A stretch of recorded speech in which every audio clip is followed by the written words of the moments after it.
everyone. This is Miss Jamie here at the Gwinnett County Public Library, and today we're going to do a violin story time.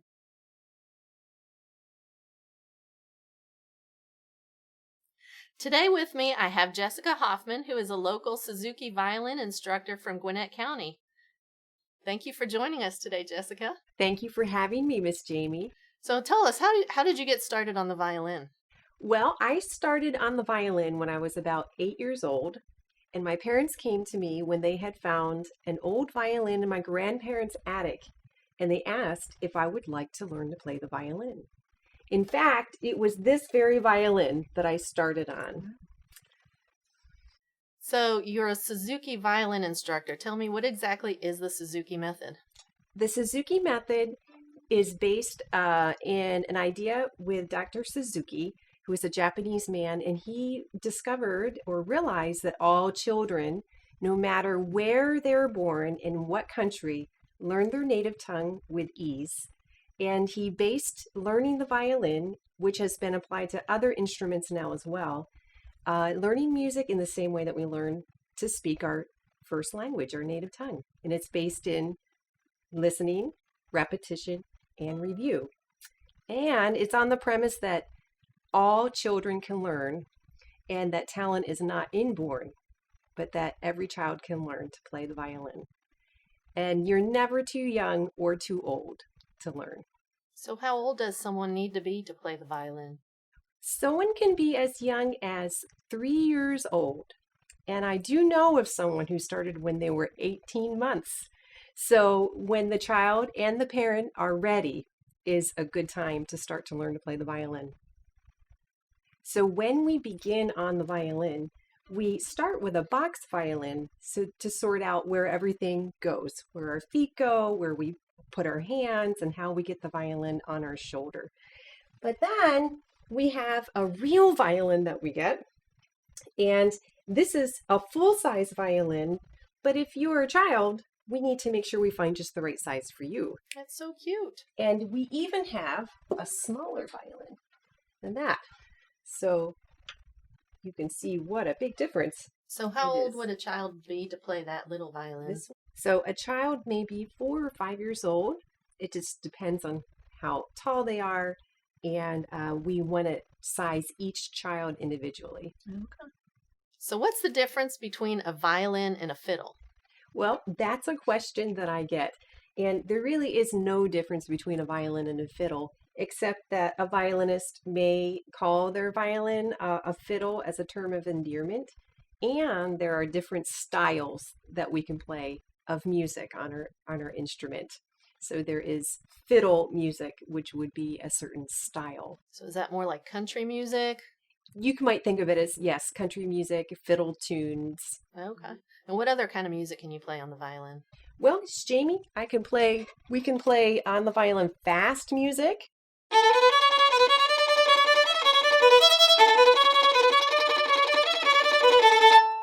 And we can play slow music.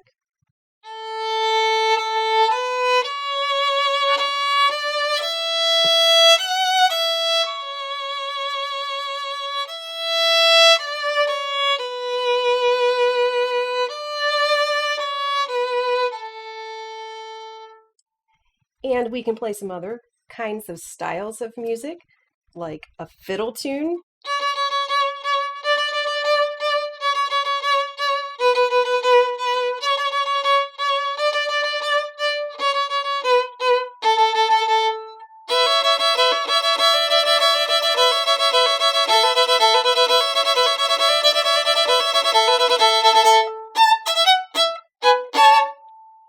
And we can play other types of tunes that some people might recognize.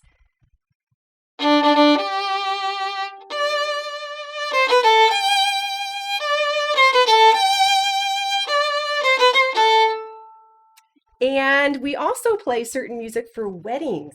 So a song like...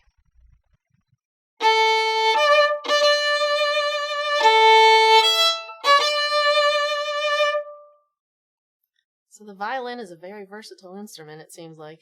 It really is, Miss Jamie. We can play all kinds of music with all kinds of different instruments and styles. Okay. Can you tell us the different parts of your violin? Sure. We have, if anybody has a pet at home, we know that dogs and cats have something at the end of them, which the violin also has at the end of it, which is a tail. We call this part the tail piece, and is held on with the button at the end, and all the strings come off of the tail piece and the button. And we have a part right here that actually has two names, Miss Jamie. It's called the chin rest, and it's also called a jaw rest because we really put our jaw in the violin chin rest. So we have these beautiful kind of open holes here that we call F holes on the violin. And we have a very thin piece here that holds up the strings that is shaped like something you walk over or drive over, which is called a bridge. We also have a long black part here where our fingers walk on, and we call that the fingerboard.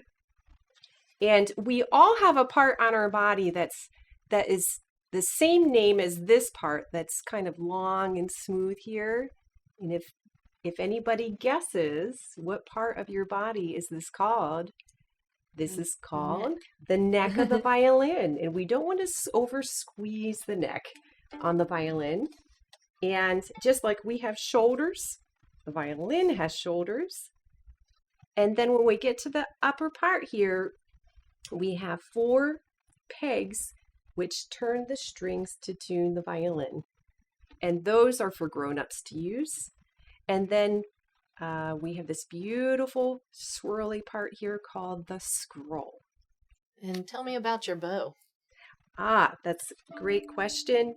What is that made out of? Well, we have the stick, which is very much a stick. It's made out of wood. And this black part or this dark part down here on this bow it's called the frog. And then we have some hair on the bow. Can you guess what animal hair that this one is? No. It has to be something with long enough hair, and it is horsehair that we use on the bow. Well, thank you for sharing with us today, Miss Jessica. And that's perfect because it leads right into our book that we're going to read today. It's about a young rabbit that wants to learn how to play the violin.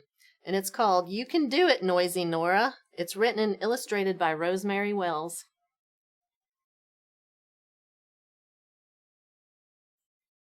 And this first page has lots of different sizes of violins, just like you showed us, Miss Jessica.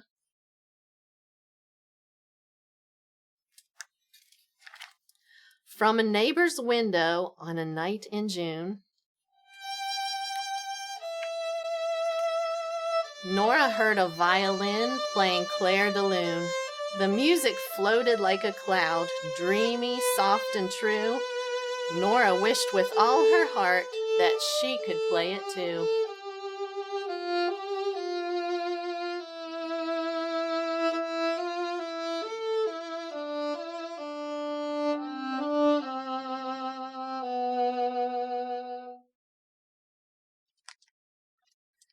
How about the xylophone, said Father with a smile. Or the banjo, Mama added, would surely be worthwhile. Anything, yelled Sister Kate, except a screeching violin. But Nora wanted what she wanted, and she dug her heels in.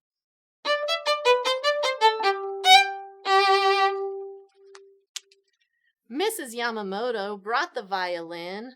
There's much to learn and practice before we can begin. First things first, she said. Here's the way we hold the bow. Standing firmly on both legs, press the strings just so. Twinkle, twinkle, little star will be our starter tune, said Mrs. Yamamoto. You'll learn it very soon.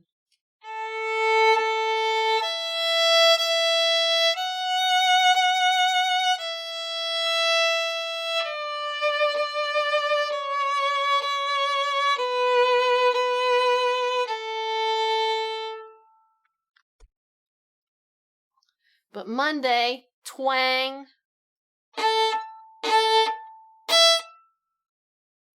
Tuesday, whine. Wednesday, scrape. Thursday, squeak.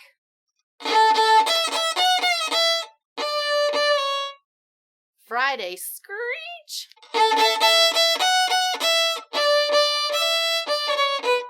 Saturday, pluck.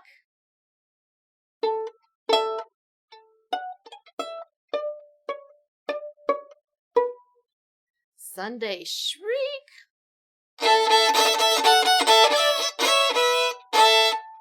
And that was Nora's music for a week.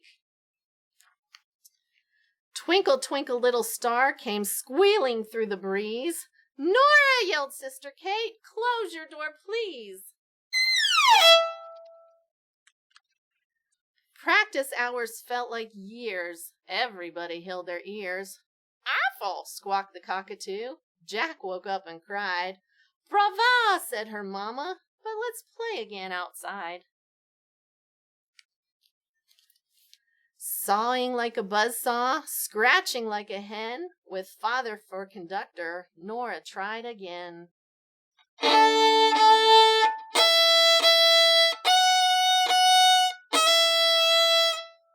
Kate put on her earmuffs. Jack began to howl. The cockatoo was covered with a heavy bathroom towel.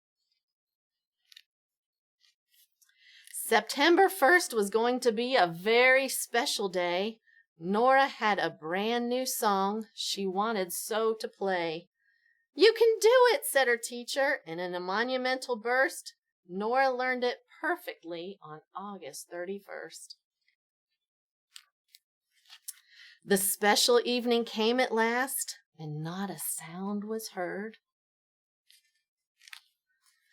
No tra-la-la from Jack, no comments from the bird. So safely underneath her chin, Nora tucked her violin. Happy birthday, Mama! Across the yard it rang. Every note played true and strong, and everybody sang. Happy birthday to you. Happy birthday to you. Happy birthday, dear Mama. Happy birthday to you. And that was You Can Do It, Noisy Nora.